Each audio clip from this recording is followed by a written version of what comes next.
नमस्कार.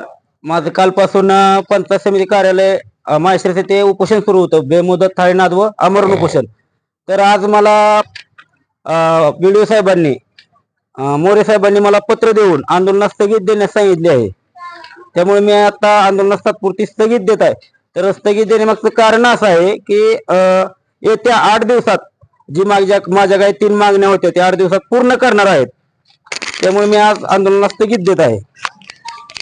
त्यांच्या 3 मागण्या होत्या. त्या 3 मागण्याच्या अनुषंगाने आपण संबंधित ग्रामपंचायत असेल, बांधकाम खाते असेल, त्यांना आम्ही पुढची कारवाई करण्याबाबत सूचित केलेलं आहे. आणि ह्या 8 ते 10 दिवसांमध्ये आपण त्यांची पूर्णपणे कारवाई करणार आहोत. तसेच जर संबंधित जे अधिकारी तुम्ही नेमलेले आहेत, ग्रामसेवक, बांधकाम विभागाचे मुलांराव साहेब यांनी जर ह्या मागण्या 10 दिवसात माझ्या नाही त्या पूर्ण केल्या तर त्याबद्दल आपण काय कारवाई करतात संबंधित अधिकाऱ्यावरती? काय नक्कीच लक्षात घ्या. आता आमच्या निकालात कारण ह्याच्या पाठीमागे मला बऱ्याच वेळा अधिकाऱ्यांनी फसवलेलं आहे.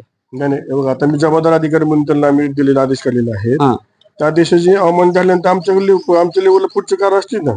100%. तसंच मी माझे पत्र तुम्हाला देत आहे. मी आजच्या आंदोलनाला स्थगित देत आहे. जर माझ्या मागण्या 8 ते 10 दिवसात पूर्ण नाही झाल्या तर मी हेच आंदोलन म्हणण्यापेक्षा तुमच्या पत्राला मान देऊन गट विकास अधिकारी ह्याच्यासाठी तर मी माझं आंदोलन विभागीय आयुक्त पुणे यांच्या विरोधात यांच्या कार्यालयासमोर तुमच्या विरोधात मी आत्मदहन करणार आहे असं मी लेटर देत आहे तुम्हाला. याबद्दल आपण काय सांगाल? तुम्ही लेटर कसं आहे लक्षात घ्या. तुमच्या लेटरचा विषय नाही तर तुम्हाला आम्ही पत्र दिलेलं आहे की आम्ही असं 3 मुद्द्यामध्ये कारवाई चालू केलेली आहे म्हणून. तर ऑलरेडी तुमचा तो आरोचा विषय तर तुम्ही ऑलरेडी चलन भरलेला आहे. एमएसएल पत्र दिलेलं आहे. तर 2 दिवसात आरोप बसणार नाही. त्यामुळे आम्ही 8 म्हणले पण 2 दिवसामध्ये आरोग्य विषय संपतोय.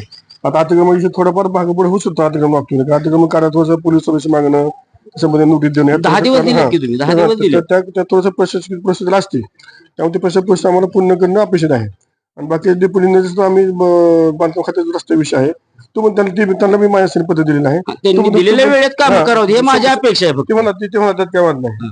नसेल तर मला म्हणजे परत हे करता येऊ नये हे बोलू नका. 100% तुमचं काम होणार.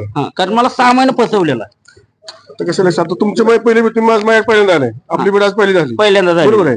त्यानुसार मी माझ्या अधिकारामध्ये जे आहे ते मी त्याच्या सिस्टम जे काय आमची सिस्टम आहे त्या पद्धतीने आम्ही पुढचे कारण सुरू केलेलं आहे. ओके.